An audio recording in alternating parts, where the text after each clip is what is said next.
Oi pessoal, tudo bem? Estamos começando mais um vídeo aqui do Vlog Mediários e esse é um vídeo muito especial porque ele é em parceria com a Wolters Kluwer, que é a empresa que é dona do UpToDate. É simplesmente uma plataforma que a gente usa desde a faculdade para estudar, para buscar conhecimento. Então o tema do vídeo aqui é justamente falar sobre medicina baseada em evidência. E para isso a gente tem uma convidada especial, que é a Natália Cabrini. Ela é diretora de estratégia de marketing aqui do Wolters Kluwer e vai conversar com a gente também sobre esse assunto. Natália, seja muito bem-vinda aqui ao canal. É um prazer estar aqui com você. E se você quiser se apresentar um pouquinho, falar o seu trabalho aí no... Obrigada, Bianca, obrigada, Fábio. Um prazer estar aqui com vocês e para falar de um tema de paixão, né?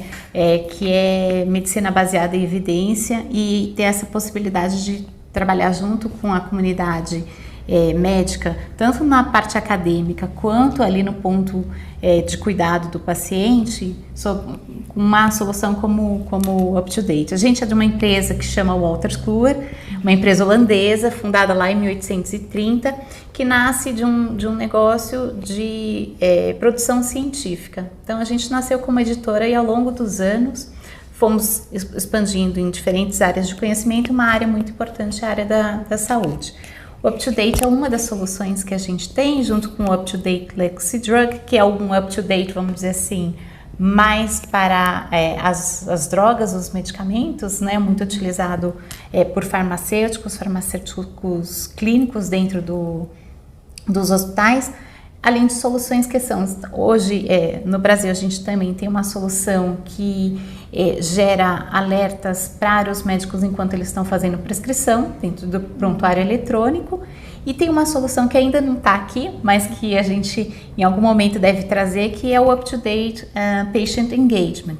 Então assim, a gente leva também informação para o paciente, né, para ajudar então o médico ali em toda a sua jornada, desde a hora que ele está estudando na faculdade, na graduação, depois vai para a especialização dele, depois ele continua se especializando e se atualizando. Essas 4 soluções, elas, assim, o nosso objetivo é estar ali no dia a dia, nessa jornada do médico, né, que nunca para de estudar. E daí, acho que só para a gente introduzir aqui o assunto, hoje em dia se fala muito sobre medicina baseada em evidências, né? Acho que depois da pandemia de Covid-19, acho que esse tema ganhou mais força ainda, até como um contraponto ao que estava sendo feito, às vezes práticas que não eram baseadas em evidências, mas para quem está começando a faculdade, às vezes vale a pena só para a gente contextualizar. Mas basicamente, medicina baseada em evidências é um movimento da gente, na nossa prática clínica do nosso dia a dia, buscar o melhor conhecimento disponível com base em estudos sérios, pesquisas sérias, para a gente poder incorporar isso de uma maneira que seja o melhor possível para o paciente e para o nosso contexto, né? E aí, né, toda medicina que deveria ser assim? Sim, na verdade, toda medicina devia ser baseada em evidências, mas a gente utiliza isso justamente para fazer esse lembrete, tá? Muitas das coisas que a gente ouve ou vê as pessoas fazendo não são baseadas em evidências, infelizmente. A gente vê muito médico aí praticando coisa que era praticada 60 anos atrás e nunca mais se atualizou. Ou médicos que só vem um outro ali, colega fazendo e nunca questionou. Será que aquilo faz sentido? Será que tem estudo mostrando aquilo comprovadamente? Então, basicamente, que isso é medicina baseada em evidência. A gente questionar qual que é a melhor informação disponível, o que tem de pesquisa mais atualizada sobre aquele assunto. Daí, Natália, eu queria fazer uma pergunta para você, até como o usuário do UpToDate, né? O seguinte, que eu utilizo o UpToDate mesmo antes desse boom do termo medicina baseada em evidências, e vocês estão, então, há muitos anos fazendo isso, né? Como vocês veem o papel do UpToDate nessa busca, assim, da medicina baseada em evidências, nessa luta por uma prática mais pautada em ciência séria? Olha, Fábio, obrigada pela pergunta, porque assim, se a gente pensar qual que é a nossa grande missão, né, a gente tem aqui dentro de casa todo dia eu acordo e olho e falo assim, o que você vai fazer hoje? Eu preciso levar best care everywhere, então eu preciso levar o melhor cuidado em todos os lugares possíveis, seja aqui em grandes centros, seja em áreas remotas, para o Brasil, para a América Latina, para mais dos 190 países do mundo que a gente está presente hoje com uma solução como o UpToDate. Para a gente, assim, quando a gente pensa assim, como que a gente consegue levar isso, assim, acho que vale a pena a gente conversar talvez um pouco sobre como que é o nosso processo de curadoria de conteúdo, né? Porque que o UpToDate é? Ela é uma solução de síntese de evidência científica. Síntese em que sentido? A gente tem mais de 7.000 PhDs ou pós-PhDs que continuam, eles têm que continuar clinicando, então eles têm que estar igual vocês, estão ali no campo, né, estão trabalhando, e aí a gente faz tem uma pergunta, né, típico processo científico, tem uma pergunta, algumas hipóteses que precisam ser atualizadas a partir de evidência científica que estão sendo publicadas. Então, se a gente pensar, todo ano são mais de quase 1 milhão, só para a gente ter uma ideia, 1 milhão de artigos científicos que estão sendo revisados. E aí a gente tem esse corpo de mais de 7.000 PhDs que fazem a revisão dessas publicações e avaliam o grau de evidência científica e fazem a atualização do UpToDate. Então, assim, se você me perguntar, o UpToDate não é só o nome, né? O UpToDate está atualizado todos os dias. Já que vocês são os usuários, né? Vão lá e entrem e olhem ali em cima no UpToDate. Vocês vão ver o último dia que aquele tópico foi atualizado. Então, são mais de 10.000 tópicos, 25 especialidades, e eu desafio vocês a entrarem e começarem a brincar. Entrem na especialidade de vocês e olhem lá. Vocês vão ver que isso tá sendo atualizado. Agora, assim, é uma pessoa que faz essa atualização? Não. A gente tem esse grupo que aí um primeiro autor faz essa revisão da literatura, né, da literatura primária. Então, a gente consulta mais de 5.000 fontes de conhecimento científico reconhecidos. Então, journals de alto fator de impacto, de sociedades médicas que são respeitadas no mundo. E aí a partir dessa revisão do conteúdo científico, esse autor ele passa para um segundo autor. Então, a gente tem o peer review, né? Então, típico aqui, processo de revisão científica. Vai para um peer review, houve uma dúvida. Ai, Bianca, Fábio, e agora o que faz? Vai para o editor. O editor vai olhar e falar assim, essa evidência tem grau 1, grau 2, grau 3. E a gente informa o usuário final sobre qual que é o nível de evidência científica daquela recomendação. Então, essa é a síntese de evidência, né? Qualquer médico pode ser membro do corpo editorial do UpToDate? Não, assim, né? Então a gente está falando de um processo que também é extremamente rígido para a gente fazer o recrutamento e a seleção desses editores que fazem parte do nosso corpo editorial e a manutenção dos mesmos. Então, assim, se você deixou de publicar, por exemplo, ou você não está envolvido de alguma maneira com atividade clínica, né? Então você fala, olha, agora eu vou só fazer produção científica. Não pode. Então, aquele profissional que um dia já foi chamado para o nosso corpo editorial, ele não vai mais fazer parte. Então, ele tem que ter, no mínimo, um PhD, tem que continuar publicando e tem que continuar clinicando, a gente fala. Se não estiver clinicando, ele fica muito longe do que está acontecendo ali no dia a dia do hospital. E acho muito importante você falar isso, Natália, porque acho que o que vocês fazem tem uma responsabilidade muito grande. Como médico da ponta, acho que a gente que está clinicando lá, às vezes a gente precisa de uma informação muito rápida, muito exata, porque o paciente está na nossa frente esperando uma resposta, qual a melhor medicação, sei lá, e a gente busca então alguma fonte confiável e muitas das vezes, por experiência própria, é o UpToDate, né? Então a gente tem que confiar nesse processo e saber que ele é bem feito, que ele é um processo sério e transparente, né? No sentido de saber qual que é o grau de evidência de cada uma das recomendações que está ali. Então, acho que isso que você falou é bastante essencial da gente saber, essa seriedade. Uma outra dúvida que eu queria é justamente pensar nessa questão de como que os médicos têm incorporado na prática o uso do UpToDate, né?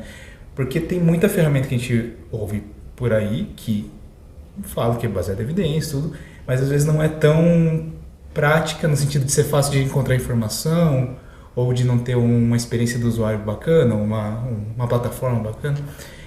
Queria saber de vocês, como vocês têm tentado aprimorar isso, qual vocês pegam feedback dos médicos que utilizam UpToDate? Legal.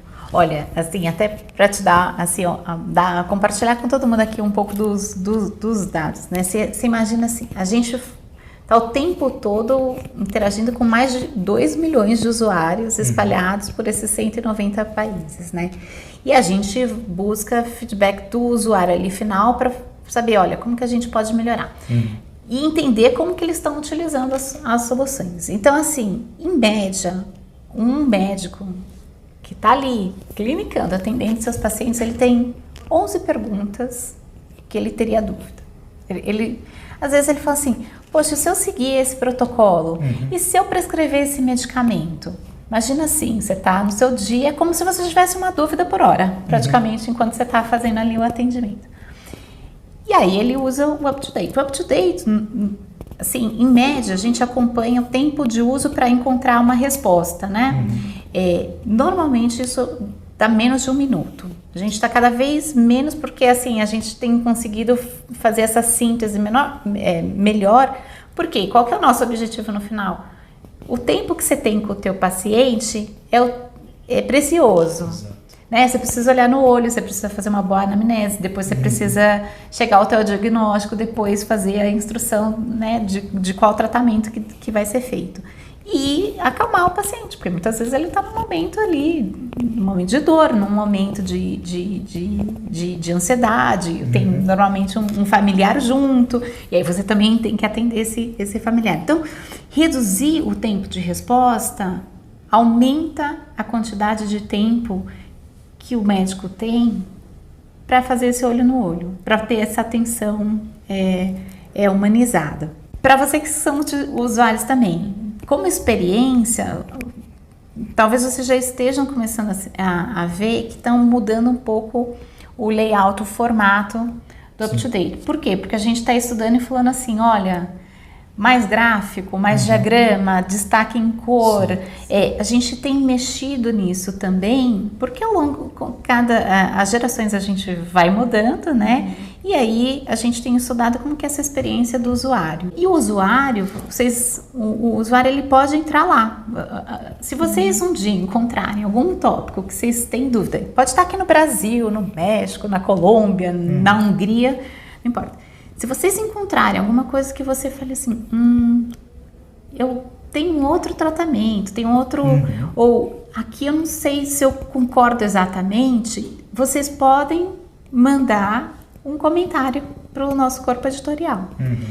E olha, eles respondem. E eles voltam e às vezes eles pedem, poxa, eu sei porque aqui no Brasil às vezes a gente tem essas interações, a gente recebe comunicado deles falando assim, olha, veio um tema super relevante do Brasil, olha, eu vou te falar, por exemplo, dengue, né? A gente teve agora o conteúdo de dengue ficou aberto aqui para a nossa comunidade no Brasil, dada a epidemia que a gente estava vivendo. E a gente recebeu, o nosso corpo editorial recebeu o feedback e aí eles nos avisaram, olha, fizemos aqui algumas alterações para ter certeza que estava ali a última evidência e ouvimos os profissionais que estão aí em campo, né, e fizeram revisão de uma parte ali do tópico. Que não era uma revisão do que estava sendo concluído, mas como estava sendo explicado. Para não gerar dúvida para os profissionais que estão ali na ponta, né? Eu acho isso super bacana, né? Quem não quer ser ouvido, né? E poder incorporar isso dentro do produto. Com certeza. Muito legal, Natália, você falar essas partes de atualização, de como que funciona, porque muitas vezes, até para quem acompanha aqui, está na faculdade. A gente, às vezes, pode ter essa impressão de que a ciência, o conteúdo, ele vai ser muito de difícil acesso, ou para saber a última evidência, eu vou ter que ler 10 artigos, analisar, interpretar. O ideal é que a gente tenha, lógico, esse conhecimento, que a gente se aprofunde, saiba ler um artigo, ver se ele é bom, se ele não é bom. Mas justamente isso de você trazer lá uma fonte que é sempre atualizada e que está ali, né? Trazendo aquele conteúdo com as referências. Eu também gosto de ver as referências lá no final. Às vezes a Sociedade de Gastroenterologia Europeia, Americana, então tá tudo lá, a gente consegue acessar. Então é muito bom. É da segurança, e né? saber que é fácil, né? É rápido, né? Você falou do tempo de acesso, né? Quando o médico entra e pesquisa. Então, muitas vezes, esse conteúdo ele não vai ser tão distante de uma pesquisa, né? Então, busquem, né? Aproveitem essa ferramenta que é muito bacana para quem está na faculdade, quem está na residência. A gente tem muitas dúvidas no dia a dia, né? Sim. E aproveitando só que você falou dessa questão do México, Brasil, Colômbia, mais uma curiosidade como usuário, assim. Você falou, né, que tem tido esforços para levar o up-to-date, essas iniciativas para qualquer lugar do mundo. E acho que tem um desafio que é a adaptação em cada contexto, né? Então, às vezes vai ter alguns medicamentos que não são disponíveis em determinada localidade, alguns exames que não são disponíveis, ou até a questão da língua, né? Eu vi também que tem aquela parte do paciente, das informações ao paciente, e tem começado a ter traduções, né? E bastante até em português. Queria saber como que vocês enxergam essa questão, esse desafio de levar realmente a ciência para todo lugar, sendo que tem uma questão cultural, uma questão linguística bastante diversa. Acho que uma coisa que acho que é bacana todo mundo saber, né? Porque assim, o UpToDate ele tá em inglês, mas a busca ela pode ser feita em idiomas locais. Então são quase 20 idiomas hoje que você pode colocar ali e a busca vai vir com o mesmo grau de precisão como se você estivesse fazendo em inglês. Você mencionou aqui um tema dos medicamentos. Se você entrar hoje no UpToDate, isso foi um lançamento do início desse ano. A gente tem as drogas locais. Então, assim, você coloca lá o princípio ativo, mas você sabe quais são as marcas em cada um dos países. Então, recentemente eu estava no México, estava lá o CMO de um hospital de referência lá do México, e ele falou, não, mas a gente tem esse problema. Eu falei, não, doutor, vamos entrar aqui, vamos olhar. E a gente foi lá, olhou, ele falou, poxa, que bacana, né? Então, assim, é uma evolução importante, por exemplo, para a parte de medicamentos. A outra parte que você mencionou é a parte do paciente. Então, hoje, cada vez mais a gente vai continuar aumentando essa quantidade de informação disponível para o paciente em idiomas locais. O importante aqui é assim, não é a tradução pela tradução, né? Ela tem a tradução com a localização. Se a gente olhar as informações que a gente disponibiliza para paciente, a gente leva em consideração que esse paciente ele poderia ter assim 10, 12 anos, um leitor simples, né? Ou uma pessoa, não importa o grau de instrução, ela tem que ler ali aquela informação para o paciente que está dentro do UpToDate e entender. E é muito difícil você chegar nesse nível de precisão, mas essa é a nossa eu falo assim, aqui é a obsessão quase, né? Para eu levar o melhor cuidado em todos os lugares para todos, eu preciso ter uma linguagem que, quando eu falo com o paciente, ela é extremamente acessível. Esse paciente, às vezes, ele está lendo ali uma informação e ele acabou de receber uma notícia ruim. Ou uma mãe acabou de receber uma notícia difícil, que ela vai ter que passar por um tratamento ali de um filho, e ela não vai estar no melhor do seu intelecto, né, nossa melhor emoção para entender, compreender o conteúdo que está ali disponibilizado. Então, o compromisso, assim, tá disponível, mas está disponível numa linguagem que é extremamente acessível, né? Vejo isso crescendo, né? Eu te dei 2 exemplos que a gente fez de lançamento esse ano. Aumentou a quantidade de informação para pacientes e aumentou e adicionou essas marcas para as diferentes regiões do mundo. Então, não quero ser injusta, porque às vezes mas são mais de 30 países hoje que tem, inclusive, as marcas por país. E a gente vai continuar trabalhando, né? Quando a gente, por exemplo, protocolos, quando a gente percebe que tem protocolo, uma doença que ela é mais predominante em algumas regiões, né? Então, pega aqui a noxa região, a gente falou México, Colômbia, Brasil. Tem uma incidência maior de algumas doenças, por exemplo, arbovirose. Arbovirose não é algo que você veja lá na Europa, né? É uma coisa bem nossa, né? E esse conteúdo está adaptado, então Zika, chikungunya, dengue, todo o conteúdo está atualizado e altamente utilizado na América do Sul. Se a gente olhar as estatísticas de uso, a gente vê que ela tá sendo muito utilizada por aqui, né? A gente recentemente fez uma pesquisa aqui no Brasil especificamente para ver como que estava a utilização do UpToDate, principalmente nessas instituições de referência, né? E a gente fez uma parceria junto com o time da ANAP. A gente ficou muito feliz de ver que, assim, hoje já foram mais de 90 hospitais que responderam, né? E dentro dos hospitais eram o time da prática assistencial, a gente teve mais de 90 respondentes e 90% deles de alguma maneira hoje utilizam alguma solução de suporte à decisão clínica como UpToDate. A gente vê esse número crescendo, né? Então, no universo privado, isso hoje já é algo, vamos dizer, ele é aceito. O desafio, acho que é sempre assim, incorporar no dia a dia. Então, vocês já começaram a estudar usando o UpToDate, né? Lá na faculdade vocês estavam utilizando, né? Então, quando vocês vão para atender o paciente, vocês já sabem utilizar uma solução de suporte à decisão clínica baseada em evidência, e isso vocês não conseguem viver mais sem. Por quê? Porque você sabe o valor que isso tem, né? Algumas instituições têm esse desafio de incorporar soluções de suporte à decisão clínica com um público que já não está nessa geração. Então a gente vê que 60% deles fala assim, qual que é o grande desafio também? A incorporar essa tecnologia no dia a dia, né? Para algumas pessoas já é tão natural, para outras pessoas... Para outras pessoas. Mas a gente tem um histórico de mais de 10 anos aqui no Brasil, né? A gente tem uma penetração de mercado que é relevante. Então, a gente está em mais de 700 instituições espalhadas pelo Brasil. Acho que até mais, a gente deve fechar o ano com isso. Então, quanto mais tiver, mais isso vai estar incorporado no dia a dia, né? E aí, o nosso trabalho é como manter a nova geração gostando e utilizando o produto, né? E por isso a gente tem todas essas atualizações que a gente falou. E como trazer o time o pessoal que fala, poxa, não, mas eu já pratico assim.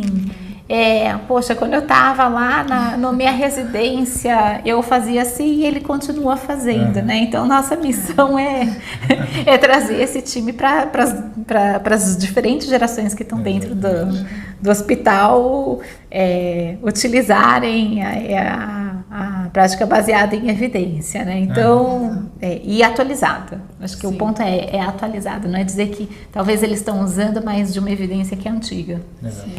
A gente sempre discute um pouco esse assunto aqui no canal, nas redes sociais, que é o desafio da gente levar a medicina baseada em evidência, que deveria ser a medicina, né, e o acesso a tudo isso para gerações, um processo de educação também, de conscientização das pessoas, dos estudantes, dos residentes e das pessoas que estão há mais tempo já no mercado, né?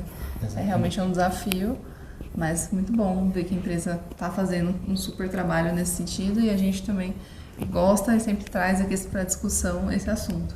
Exatamente. E acho que agora, já caminhando para o fim, dessa conversa, queria saber se você tem alguma mensagem final aí para as pessoas que estão assistindo a gente, seja os estudantes de medicina, médicos recém-formados, ou até pessoas que encontraram esse vídeo aqui e estão interessados no assunto. Bacana, obrigada.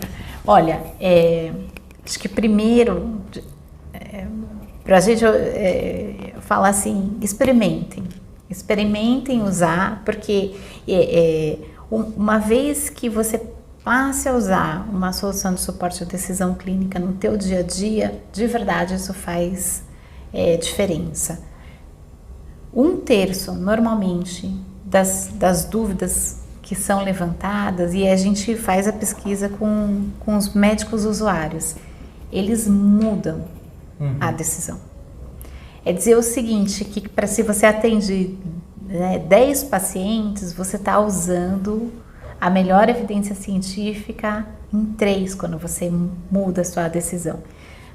Outros 50% falam assim, confirmou, que bom. Então assim, mais 5 te deram ali o apoio para que você continue tomando aquela decisão e dê o melhor tratamento para o seu paciente.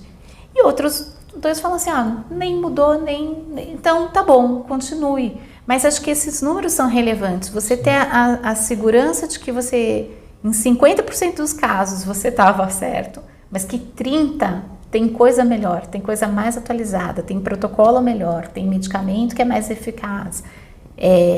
Isso vai fazer com que no final a gente melhore a qualidade da saúde, né? E reduza a variabilidade do cuidado aqui no Brasil. Então, é uma responsabilidade muito grande cuidar de vida, né? Uhum. Então, a gente, do nosso lado, contem com a gente, porque a gente vai continuar de maneira muito rigorosa trazer essas evidências para vocês de uma maneira sintetizada, de maneira fácil e rápida, para que essa decisão seja tomada ali com tranquilidade, para que vocês tenham espaço para atender de maneira humanizada o paciente de vocês, que é o que a gente ouve, que é o que vocês mais querem, é tempo para cuidar, porque quem entra nessa profissão ama cuidar de gente, e vocês precisam de tempo para cuidar, então contem conosco para que vocês consigam dar esse cuidado.